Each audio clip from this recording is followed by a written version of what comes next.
Baik kawan-kawan, ini sudah selesai. Ini adalah file dalam format sudah ASCII, bisa kita lihat di sininya. Bishop 30 ini adalah formatnya, format ASCII-nya. Nah, ini satu variabel lingkungan yaitu data tutupan lahan sudah. Kemudian kita coba lanjut lagi ke data variabel lingkungan lainnya. Di sini saya ambil contoh elevasi. Ini merupakan data raster.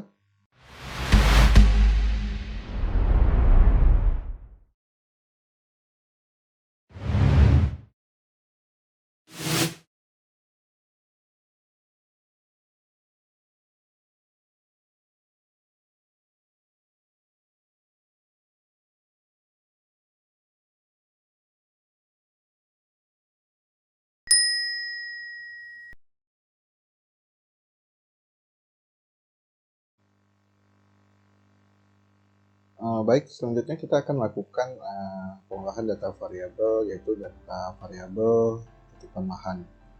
Mana data variabel ini atau data dalam bentuk spesial vektor ini merupakan data spesial kategori yang sifatnya kategorikal nantinya, yang berisi informasi tipologi ekosistem wilayah kajian kita. Ini mungkin kita coba saya klik saja. Di sini saya sudah siapkan tipe tutupan lahan yang akan kita gunakan, yang dapat istilahnya berdasarkan literatur, mungkin kajian, penelitian dan lain sebagainya, dapat mempengaruhi preferensi habitat spesies yang kita kaji. Tetapi sebelum kita olah lebih lanjut, diharapkan teman-teman tipe tutupan lahan ini sebetulnya sudah dilakukan di SOP dulu. Jadi satu nama itu satu feature seperti ini sudah saya lakukan di SOP sebelumnya. Kemudian tambahkan kode. Misalkan kayak hamparan pasir pantai non vulkanik, ini kodenya 1 dan sampai ini ada 21 kelas semuanya. Nah, jika teman-teman sudah melakukan di SOP, kemudian ditambahkan satu kolom lagi yaitu kode, misalkan itu tergantung dari data tutupan lahan teman-teman yang digunakan, mungkin tidak sampai 21 atau hanya 10 saja, itu silahkan saja. Tapi yang pertama, yang penting adalah dilakukan proses di SOP dulu, kemudian ditambahkan kodenya. Nah, jika sudah, kita akan merubah data vektor ini menjadi sebuah data raster. Karena hal yang penting untuk diingat adalah jika variabel lingkungan yang kita gunakan merupakan data vektor, maka ia perlu dikonversi untuk menjadi raster dan dilakukan settingan pada environment-nya. Tetapi jika data yang kita gunakan adalah raster, kita cukup lakukan extract by marks saja sesuai wilayah kajiannya, kemudian dilakukan pengaturan environment-nya. Itu mungkin bisa jadi catatan yang penting. Selanjutnya kita masuk ke toolbox-nya, kemudian kita pilih di conversion tool, kemudian kita cari to raster, kemudian kita pilih polygon to raster. Di sini kita masukkan SHP Tuklah 24, kemudian value fill-nya bisa diganti saja dengan kode. Kemudian silahkan tentukan tempat penyimpanannya, saya simpan di sini saja, misalkan namanya Tuklah 2024. Saya tambahkan saja tip, formatnya, kemudian di save saja. Untuk cell size-nya kita ngikutin ini acuannya ya, itu adalah 30. Kemudian pengaturan dan environment-nya, di output koordinatnya di sini saya pilih sesuai data acuannya, informasi acuannya, sehingga dia menjadi S84 zona 49S. Kemudian processing externnya kita pilih save as layer AOI-nya. Kemudian di raster analysis kita potong dia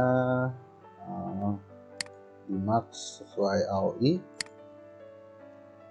Di sini bisa juga cell size ini kita pilihnya di sini, itu dia save as layer AOI. Sehingga nanti dia 30. Kita okekan saja. Jika sudah, ini bisa kita oke lagi. Kita tunggu proses penyelesaian untuk perubahan dari polygon to rasternya. Mungkin akan membutuhkan waktu tergantung dari spesifikasi perangkat yang teman-teman gunakan untuk mengolah data variabel lingkungan ini.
Baik, sekarang sudah selesai tugas 2024-nya dalam format tip.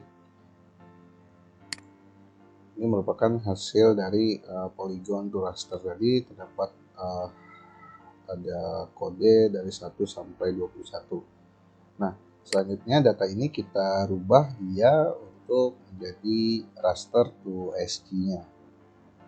Kita masuk AutoLookbook lagi, kemudian kita pilih conversion tool from raster, kemudian kita pilih raster to ASCII. Kita pindahkan saja ke sini, kemudian kita tentukan tempat penyimpanannya. Saya masukkan di folder variat. Di sini saya pilih saja tutuplah 2024, kemudian di file save as type ini yaitu pilih yang bawah. Ini kalau yang atasnya adalah file txt dan bawahnya adalah file ASCII. Oke, di save, lakukan pengaturan lagi di environment-nya biar informasi dari data variabel lingkungan itu adalah sama semuanya. Itu catatan pentingnya. Kalau tidak sama, nantinya dalam pengolahan Maxen-nya pasti akan terjadi kendala. Ini processing extern saya ubah juga di raster analisisnya sama biar dia 30 cell size nya, kemudian di max nya samakan juga. Oke, kita tunggu prosesnya beberapa saat.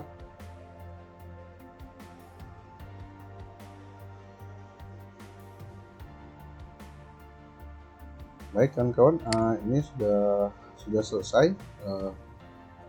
Ini adalah file dalam format sudah ASCII, bisa kita lihat di sininya. Di short 30, ini adalah formatnya, format ASCII-nya. Nah, ini satu variabel lingkungan yaitu data tutupan lahan sudah. Kemudian kita coba lanjut lagi ke data variabel lingkungan lainnya. Di sini saya ambil contoh elevasi. Ini merupakan data raster. Jadi tidak perlu dilakukan lagi perubahan seperti tadi, di data tutlah dia langsung saja sebetulnya untuk dapat diolah. Sebetulnya kan elevasi sendiri merupakan atau berisi informasi topografi, sebetulnya merupakan juga salah satu parameter penting dalam pemodelan distribusi spesies, karena seperti yang kita tahu spesies antara spesies satu dengan spesies yang lain itu dipengaruhi juga dengan kondisi dari ketinggiannya atau kondisi dari ketinggian lokasi, ataupun juga nantinya juga ada selain ketinggian ada juga kemiringan dari suatu lokasi tersebut akan mempengaruhi dari persebaran suatu spesies. Nah, di sini kita bisa lakukan sebetulnya ini sifatnya data ini nanti untuk jenis elevasi ataupun kelerengan ini nantinya di dalam Maxennya ini ada masuk ke pilihan datanya adalah continue biasanya. Kalau misalkan dari tutupan lahan dia masuk kategorikal, kalau di elevasi sendiri ini akan masuk ke dalam sebuah data continue. Tapi sebetulnya kembali lagi itu kita melihat seperti apa data yang akan kita kaji nantinya. Bisa saja juga ada beberapa project itu dia menggunakan data elevasi. Sebagai contohnya dia menggunakan tipe datanya adalah kategorikal. Tapi di sini saya akan lebih fokuskan dia ke arah bagaimana pengolahan misalkan sebuah data variabel lingkungan itu yaitu elevasi. Baik, ini sudah saya tambahkan sebuah data raster yaitu elevasi dalam format TIFF. Sebelum teman-teman mengolah lebih lanjut ini, sebaiknya data elevasi ini sudah dilakukan reklasifikasi sebelumnya. Di sini sudah saya lakukan reklasifikasi sebanyak 7 kelas untuk bagaimana proses reklasifikasi data elevasi ini. Teman-teman bisa lihat di dalam video-video saya di channel ini. Nah, misalkan sudah dilakukan reklasifikasi seperti contoh yang saya buat ini, yang tadi saya sampaikan di awal adalah untuk data vektor dia dilakukan perubahan ke raster. Nah, untuk data raster seperti elevasi ini kita lakukan extract by mass. Kita potong dia sesuai wilayah kajiannya dahulu, baru diolah atau dirubah nantinya raster menjadi ASG. Nah, teman-teman bisa lakukan ketik saja di source seperti ini, ketik extract by max, nanti akan muncul seperti ini. Ini kita klik saja, kemudian saya masukkan elevasi ini di input rasternya, kemudian di bagian input raster or feature max datanya. Di sini saya pilih dia yaitu sesuai dengan area of interest. Kemudian penyimpanan data raster ini nanti saya pilih di sini saja. Di sini misalkan elevasi max dalam format TIFF. Kemudian di save, setting environment-nya saya pilih sama layer AOI, kemudian positioning externnya sama, kemudian di raster analisisnya cell size-nya biar dia ngikut sama semua informasi environment-nya. Saya pilih juga CMOS layer AOI jadi 30 nanti ukuran cell size-nya. Kemudian di max-nya saya pilih juga AOI. Jika sudah, kita klik OK. Kemudian OK lagi. Kita tunggu.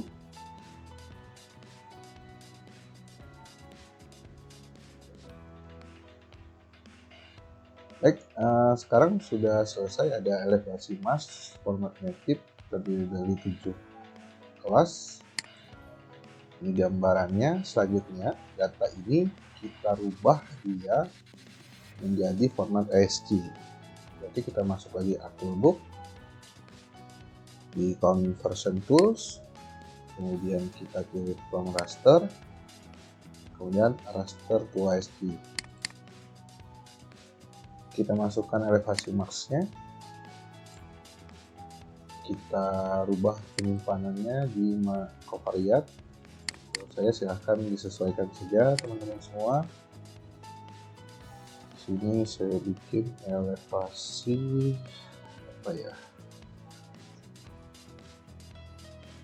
Elevasi 24 saja. Kemudian filenya, save as tipe-nya saya pilih yang file yang di bawah, yaitu file ASCII. Saya save, kemudian setting environment-nya sama, CMOS AOI, kemudian processing extend-nya CMOS AOI juga, kemudian di raster analisisnya, di cell size-nya CMOS AOI biar jadi 30, di max-nya saya pilih juga AOI.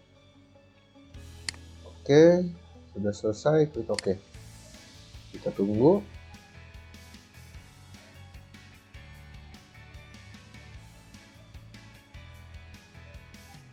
Nah, ini merupakan hasil dari elevasi yang sudah dirubah rasternya ke dalam format ASCII.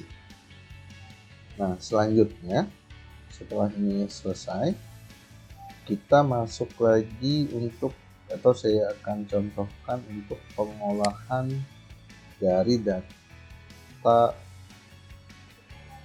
jarak yang bertemakan jarak, misalkan jarak dari suatu lokasi, dari misalkan saya ambil contoh ini sungai. Nanti saya akan buat jaraknya. Sebetulnya proses ini berlaku untuk seluruh data variabel yang akan menganalisis jarak. Misalnya jarak dari sungai tadi, misalkan jarak ada 800 meter, ada 1600 meter, dan sebagainya.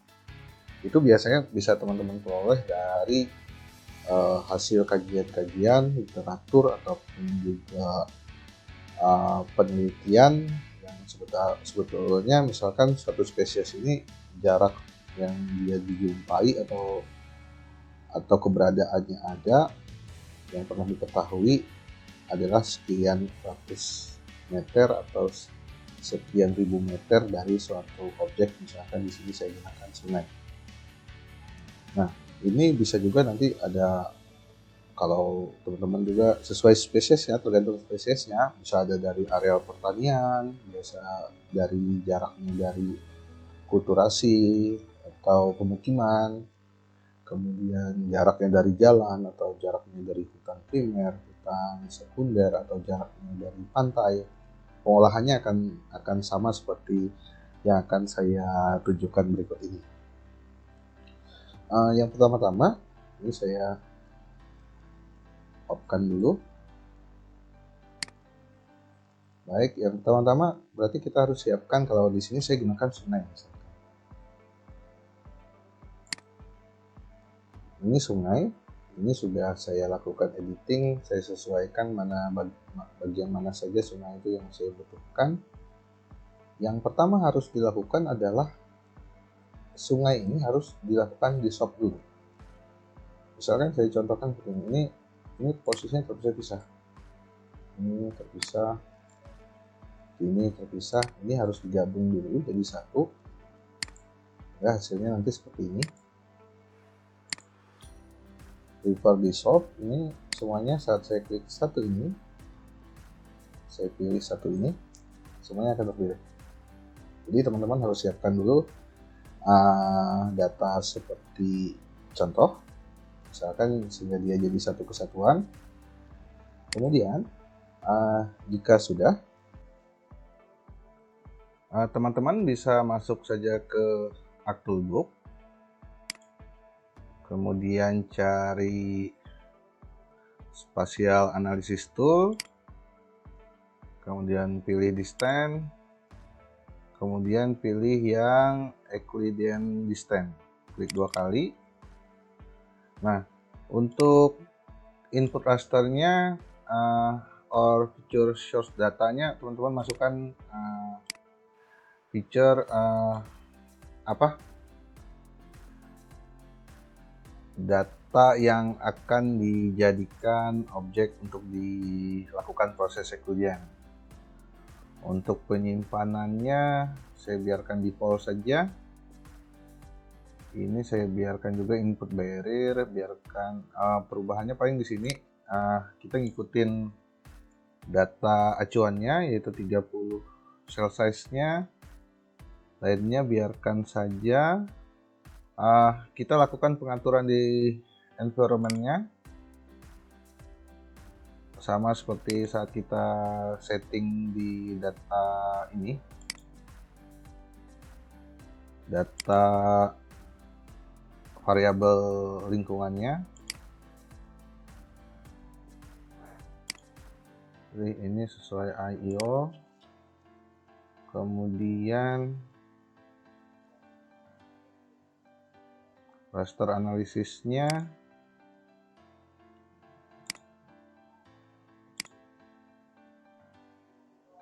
(30) max-nya pilih IO ini, kemudian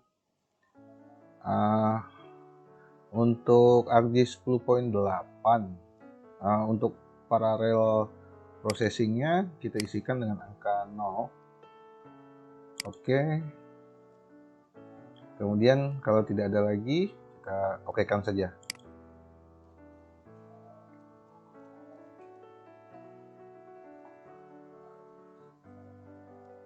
Kita tunggu prosesnya.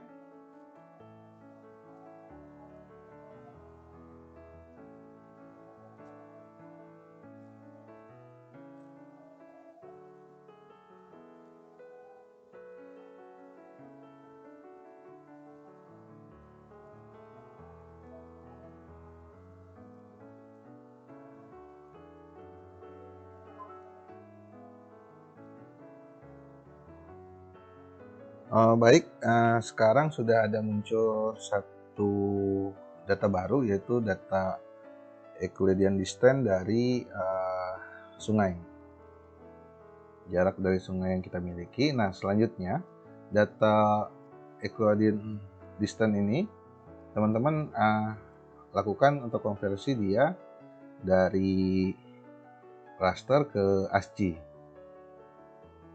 Masuk ke ArcToolbox, kemudian from raster, conversion tool ini from raster, kemudian raster to ASCII, kita masukkan saja. Kemudian ini penyimpanannya kita taruh dia di covariate. Sini saya masukkan river, pilih save as tipenya file ASCII, kemudian save, setting environment-nya,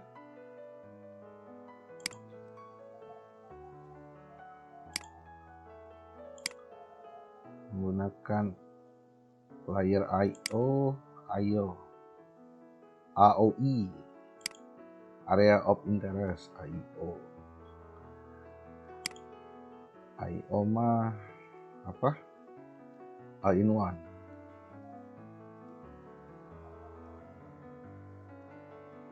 Raster analysis,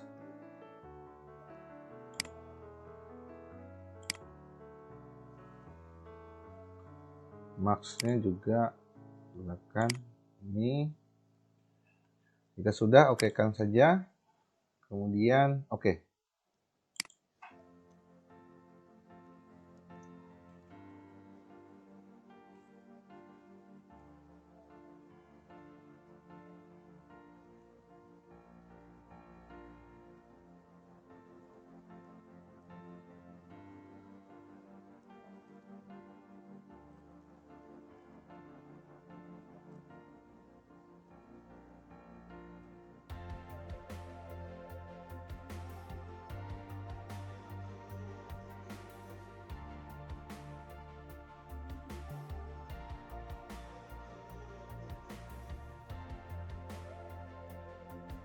Nah, sekarang kita sudah memperoleh satu data baru, yaitu data jarak sungai yang sudah dilakukan Eclodian. Kemudian habis itu kita convert dia untuk menjadi file ASCII untuk dipergunakan di Maxent.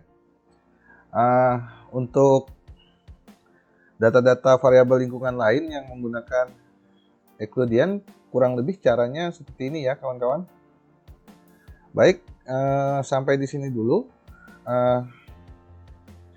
terkait cara kita membuat data variabel lingkungan berdasarkan jarak. Kalau di sini saya ambil contoh dengan menggunakan layernya adalah sungai. Baik, sampai jumpa di video selanjutnya.